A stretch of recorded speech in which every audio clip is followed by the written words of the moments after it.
the garden, the curtain, and the cross.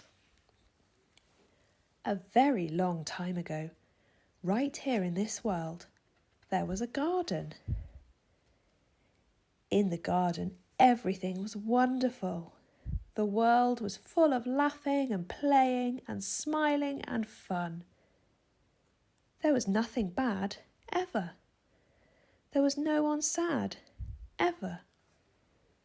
And best of all, God was there. Hello, Adam. Hello, Eve. He had made it all.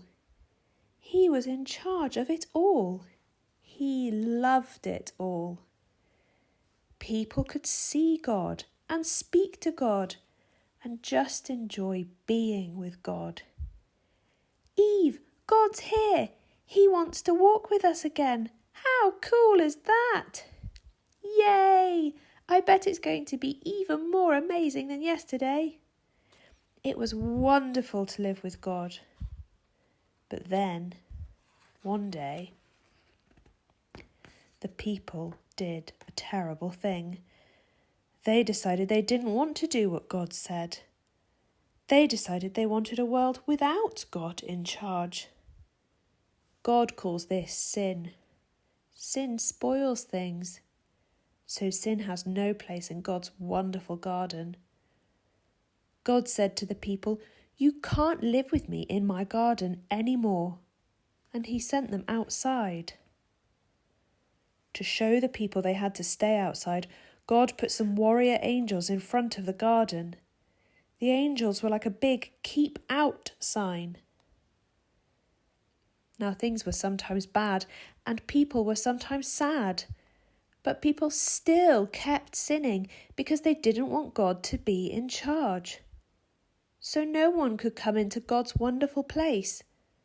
God said, because of your sin, you can't come in.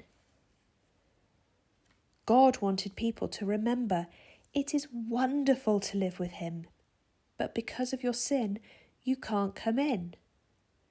So he told the people to build a special building called his temple, where he would live. In the middle of the temple was the most wonderful place in the world, the place where God was, with nothing bad and nothing sad. It was very exciting.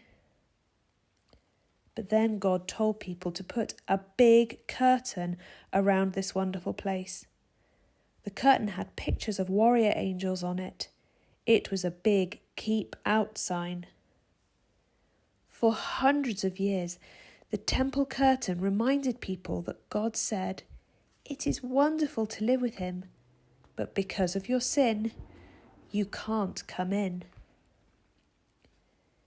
Babies became grown-ups and had babies, and those babies became grown-ups and had babies, and those babies became grown-ups and had babies.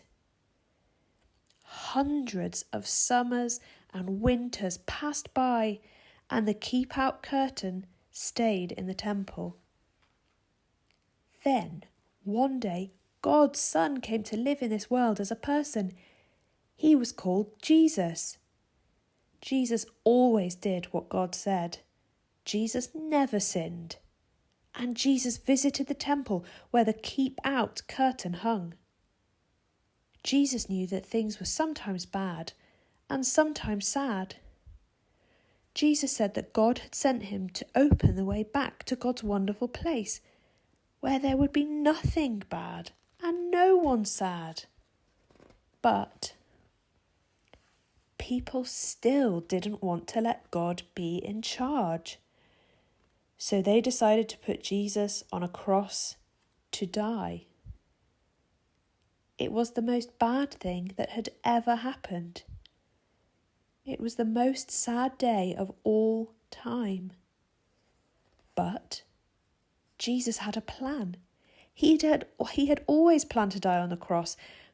What a strange plan. Why would God's Son plan to die? On the cross, Jesus took our sin, all the bad things we do and all the sad things they cause. Jesus took them all from us.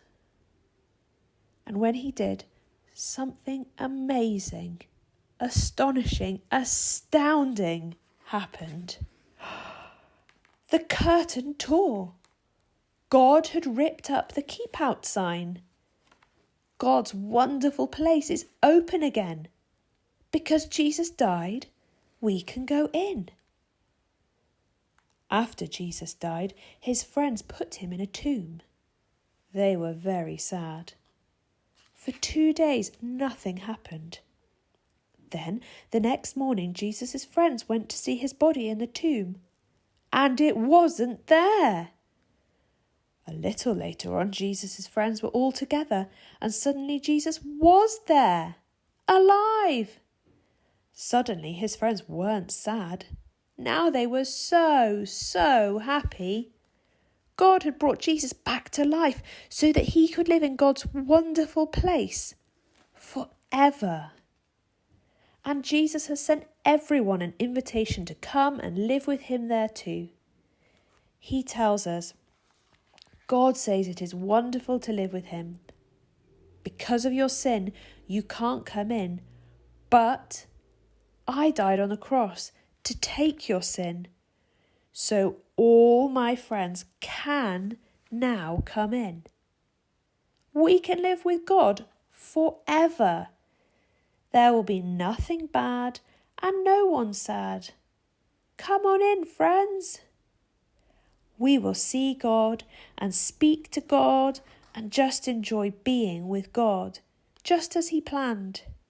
It will be wonderful to live with him, and it's all because of Jesus. We will say every day, thank you, Jesus. You're amazing. And you can start saying that today.